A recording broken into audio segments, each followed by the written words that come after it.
عليك السلام قال إني أجد في بدني ضعفا فقلت له أعوذك بالله يا أبتاه من الضعف فقال يا فاطمة ائتيني بالكساء اليماني فغطيني به فأتيته بالكساء اليماني فغطيته به وصرت أنظر إليه وإذا وجهه يتلألأ كأنه البدر في ليلة تمامه وكماله.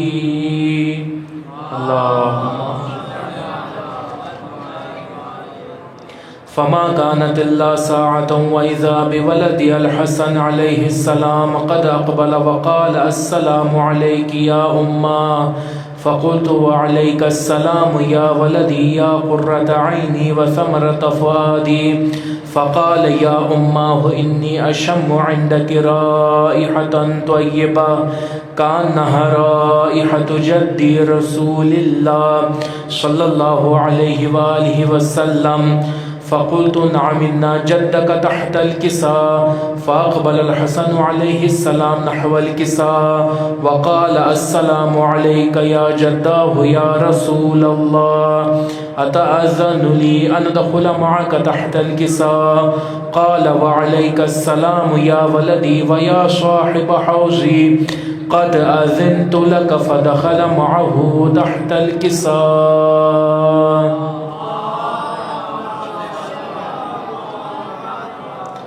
فما كانت إلا ساعة وإذا بولد الحسين عليه السلام قد أقبل وقال السلام عليك يا أمه فقلت وعليك السلام يا ولدي ويا قرة عيني وثمرة فؤادي فقال لي يا أمه إني أشم عندك رائحة طيبة كأنها رائحة جدي رسول الله صلى الله عليه وآله وسلم فقلت نعم إن جدك وأخاك تحت الكساء فدنا الحسين عليه السلام نحو الكساء وقال السلام عليك يا جداه والسلام عليك يا من اختاره الله أتأذن لي أن أدخل معكما تحت الكساء فقال وعليك السلام يا ولدي ويا شافع أمتي قد أذنت لك فدخل معهما تحت الكساء.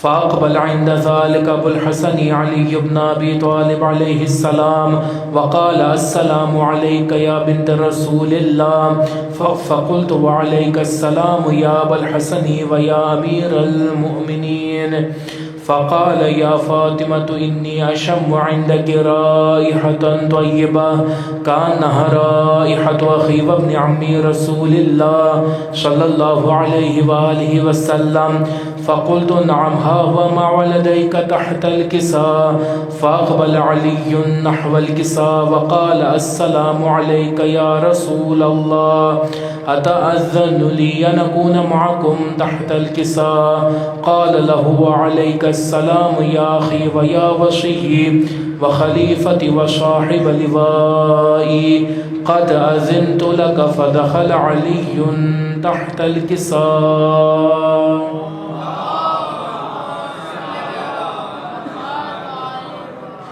ثم أتيت نحو الكساء وقلت السلام عليك يا بتاه يا رسول الله أتأذن لي أن أكون معكم تحت الكساء قال وعليك السلام يا بنتي ويا بشعتي قد أذنت لك فدخلت تحت الكساء فلما اكتملنا جميعا تحت الكساء خذ برسول الله بطرف الكساء وأومأ بيده اليمنى إلى السماء وقال اللهم إن هؤلاء أهل بيتي وخاصتي وحامتي لحمهم لحمي ودمهم دمي يؤلمني ما يؤلمهم ويحزنني ما يحزنهم أنا حرب لمن حاربهم وسلم لمن سالمهم وعدو لمن عاداهم ومحب لمن أحبهم إنهم مني وأنا منهم فاجعل صلواتك وبركاتك ورحمتك وغفرانك ورضوانك علي وعليهم وأذهب عنهم الرجس وطهرهم تطهيرا.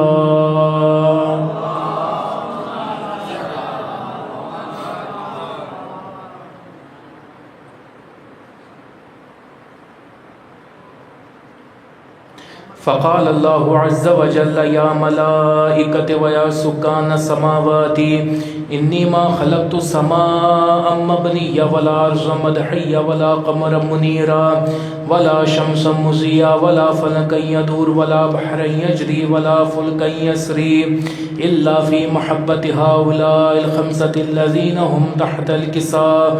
فقال الأمين جبرائيل يا ربي ومن تحت الكساء؟ فقال عز وجل هم أهل بيت النبوة ومعدن الرسالة هم فاطمة وأبوها وبعلها وبنوها. اللهم صل على محمد وآل محمد وآل. فقال جبرائيل يا ربي أتأذن لي أن أهبط إلى الأرض ليكون معهم سادسا؟ فقال الله نعم قد أذنت لك. فهبط الأمين جبرائيل وقال السلام عليك يا رسول الله. العلي العالى يقرأك السلام ويخصك بالتحية والإكرام ويقول لك وعزتي وجلالي إني ما خلقت سماء مبنية ولا أرضا مدحية ولا قمرا منيرا ولا شمسا مضيا ولا فلكا يدور ولا بحرا يجري ولا فلكا يسري إلا لأجلكم ومحبتكم وقد أذن لي أن أدخل معكم فهل تأذن لي يا رسول الله؟ فقال رسول الله وعليك السلام يا أمين وحي الله إنه نعم قد أذنت لك. فدخل جبرائيل معنا تحت الكساء. اللهم صل على محمد وآل محمد. فقال لي أبي إن الله قد أوحى إليكم يقول إنما يريد الله ليذهب عنكم الرجس أهل البيت ويطهركم تطهيرا. اللهم صل على محمد. فقال علي لأبي يا رسول الله أخبرني ما لجلوسنا هذا تحت الكساء من الفجر عند الله. فقال النبي صلى الله عليه وآله وسلم والذي بعثني بالحق نبيا واصطفاني بالرسالة نجيا ما ذكر خبرنا هذا في محفل من محافل أهل الأرض وفيه جمع من شيعتنا ومحبينا إلا ونزلت عليهم الرحمة وحفت بهم الملائكة واستغفرت لهم إلى أن يتفرقوا. فقال علي عليه السلام إذا والله فزنا وفاز شيعتنا ورب الكعبة. فقال بي رسول الله صلى الله عليه وآله وسلم يا علي والذي بعثني بالحق نبيا واصطفاني بالرسالة نجيا ما ذكر خبرنا هذا في محفل من محافل أهل الأرض وفيه جمع من شيعتنا ومحبينا وفيهم مهموم إلا وفرج الله هما ولا مخموم إلا وكشف الله غما ولا طالب حاجة إلا وقضى الله حاجته. فقال علي عليه السلام إذا والله فزنا وسعدنا وكذلك شيعتنا فازوا وسعدوا في الدنيا والآخرة ورب الكعبة. الله.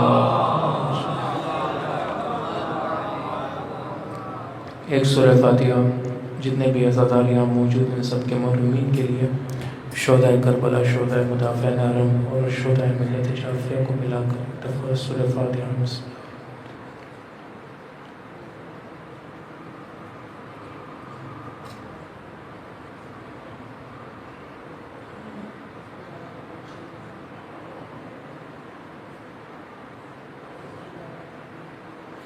ربنا اغفر للمؤمنين والمؤمنات والمسلمين والمسلمات الأحياء منهم والأموات إنك مجيب الدعوات إنك قاضي الحاجات إنك على كل شيء قدير برحمتك يا أرحم الراحمين.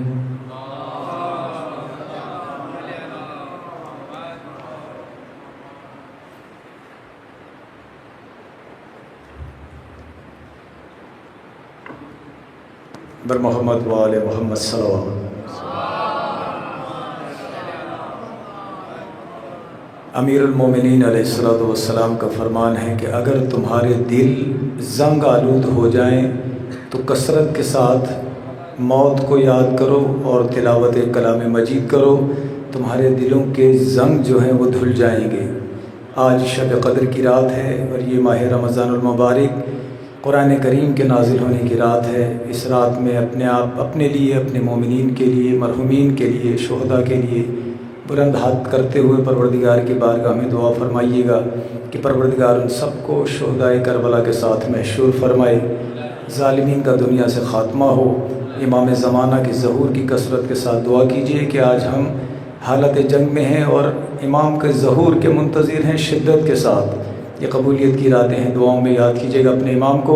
سوسخانی کے لیے میں گزارش کروں گا ادارہ ترویج سوسخانی کے استاد ضیاء جعفر زیدی کے شاگردان سے کہ وہ تشریف لائیں اور سوسخانی پیش فرمائیں امام کی بارگاہ میں بر محمد و آل محمد صلوات۔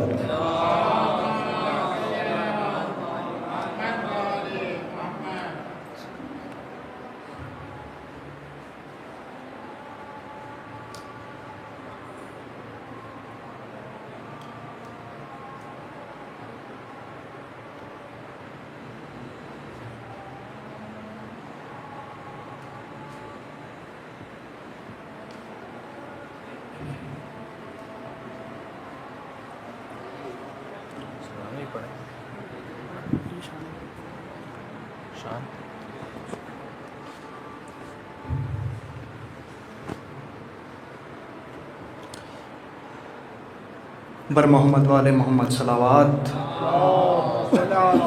محمد و آل محمد۔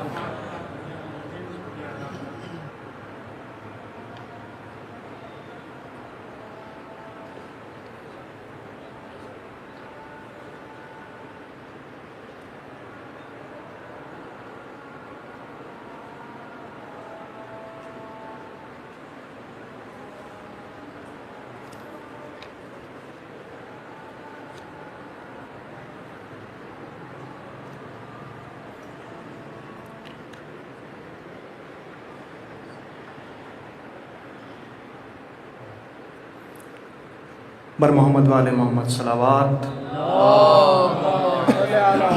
محمد و آل محمد۔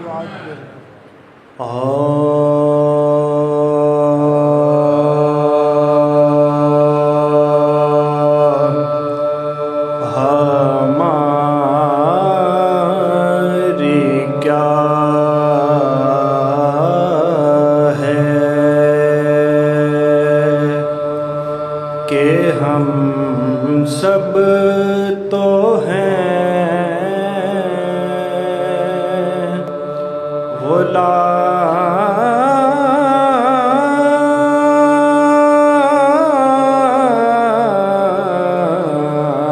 غلام علی،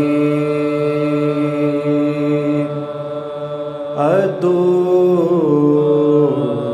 نام علی بھی ہیں زیر دام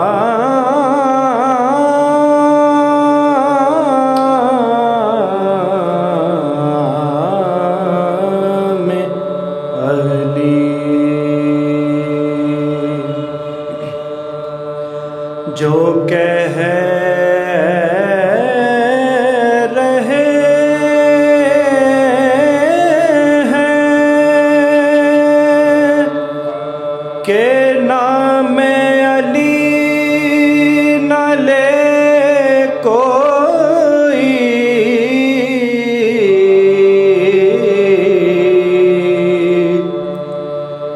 جو کہہ رہے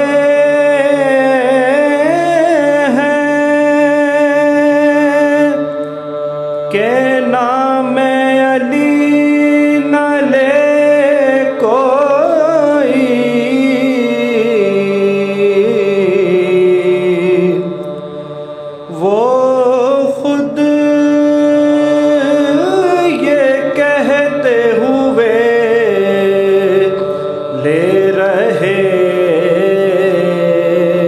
ہیں نام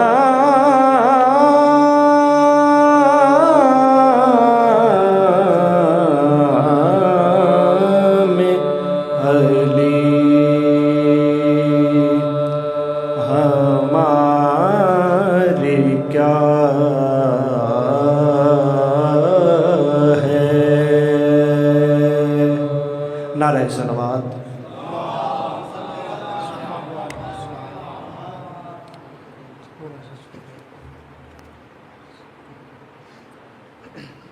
بارے دیگر نعرے صلوات اللهم صل على محمد وآل محمد وعجل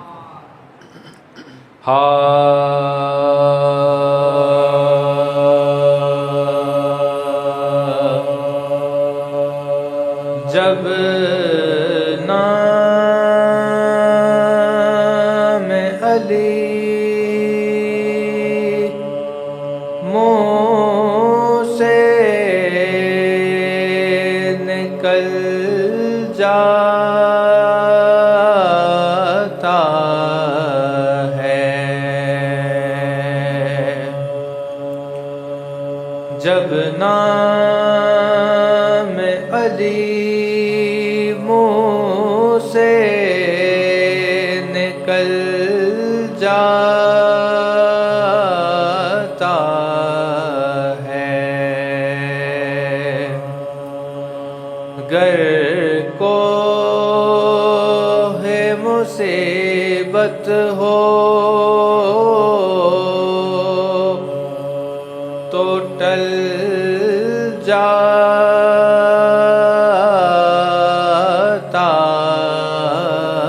ہے، گر کوہ مصیبت ہو تو ٹل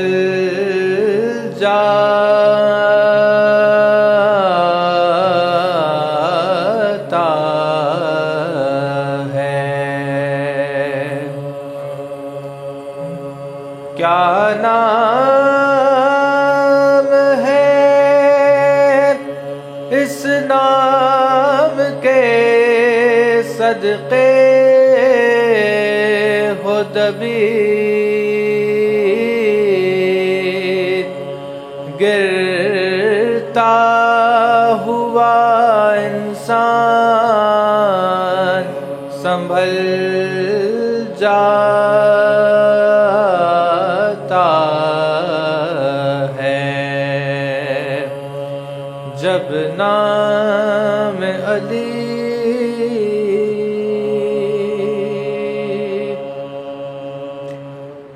درود بھیجیے محمد و آل محمد اللهم صل على محمد وآل محمد وعجل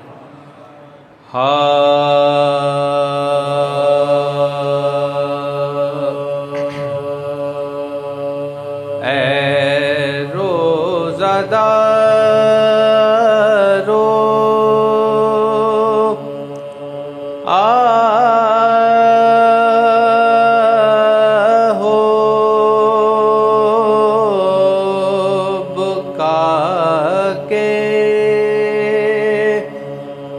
یہ روز ہیں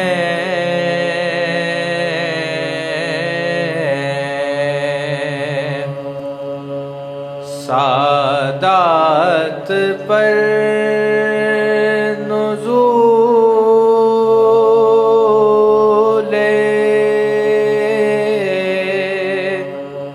بلا کے یہ روز ہیں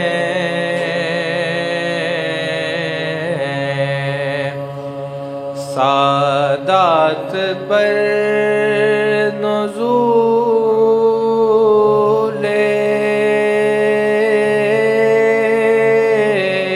بلا کے یہ روز ہیں سرتاج اوصیاء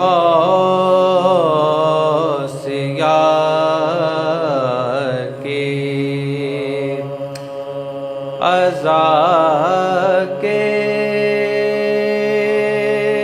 یہ روز ہیں،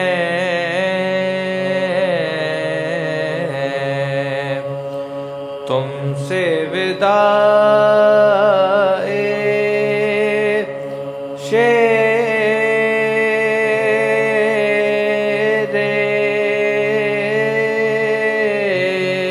خدا کے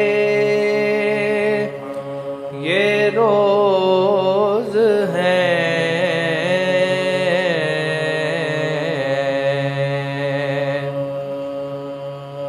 زخمی ہوا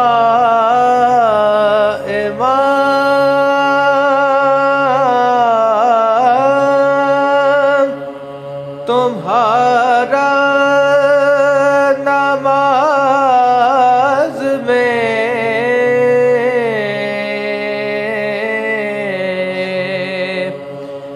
زخمی ہوا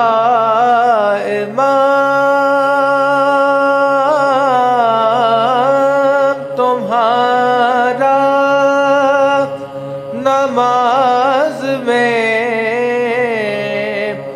ظالم نے روزہ دار کو مارا نماز میں،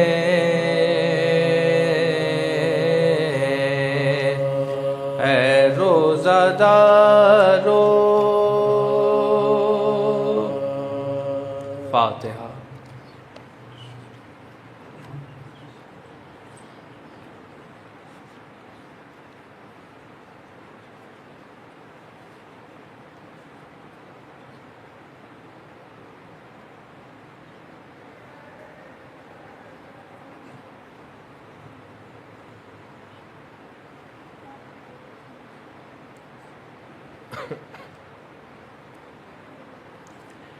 ایک بار اور سورہ فاتحہ کی تلاوت کی التماس ہے منتظمین فرش اعضا اور حاضرین مجلس اعضا کے تمام مرحومین کل شہداء ملت جعفریہ، رہبر معظم شہید آیت اللہ سید علی خامنہئی اور استاد شہید پروفیسر سید سبت جعفر زیدی۔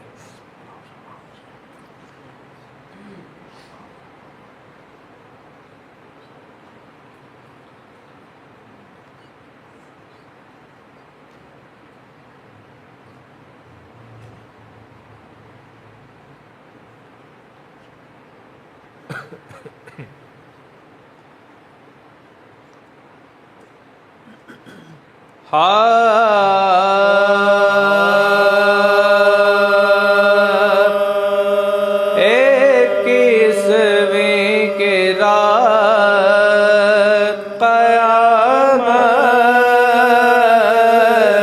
کی رات تھی،